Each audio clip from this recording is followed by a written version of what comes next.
নমস্কার বন্ধুরা, এই গল্পটি জীবন বদলে দেওয়ার একটি গল্প। তো গল্পটি শুনুন, ভালো লাগবে।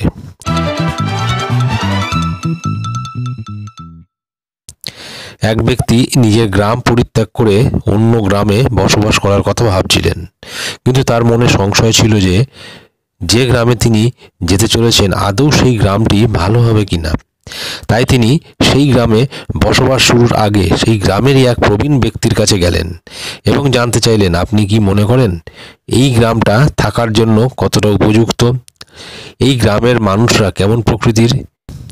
সেই প্রবীণ ব্যক্তিটি লোকটির করা প্রশ্নের উত্তর না দিয়ে বরং তার কাছে একটি প্রশ্ন করলেন, আপনি যে গ্রাম থেকে এসেছেন সেই গ্রামের মানুষেরা কেমন প্রকৃতির ছিল?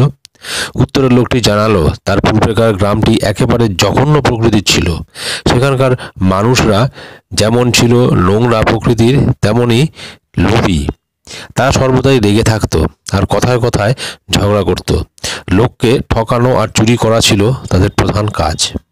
তখন সেই প্রবীণ মানুষটি লোকটিকে জানালো, আপনার পক্ষে মনে হয় আমাদের এই গ্রামে থাকা খুব একটা উপযুক্ত হবে না, কারণ এই গ্রামের মানুষরা অনেকটাই এই রকম প্রকৃতিরই। প্রবীণ ব্যক্তিদের উক্তি শুনে লোকটি চলে গেল। এর পরের দিন আবারও অন্য একটি লোক সেই গ্রামে বসবাসের জন্য এলো এবং সেই লোকটিও পূর্বের লোকটির মতো ওই প্রবীণ ব্যক্তির কাছে একই প্রশ্ন করলো।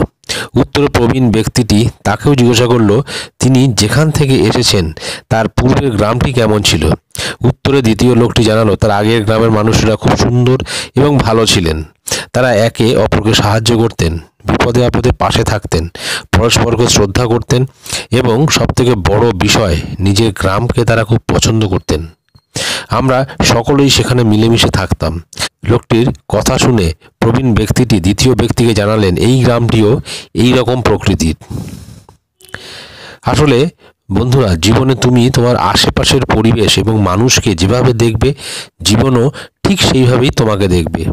যদি তুমি তোমার আশেপাশের মানুষ ও পরিবেশের মধ্যে কেবলমাত্র তাদের নোংরা, লোভী, স্বার্থপর অংশটিকেই দেখতে থাকো, তাহলে তোমার প্রকৃতিও সেই রকম হয়ে যাবে। আর যদি তাদের মধ্যে ভালো বিষয়গুলিকে দেখতে থাকো, তাহলে বিশ্ব সেভাবেই তোমার কাছে ধরা দেবে। এই জন্যই বলা হয়, be good to the world and the world will be good to you. Give love to the world and the world will give love you.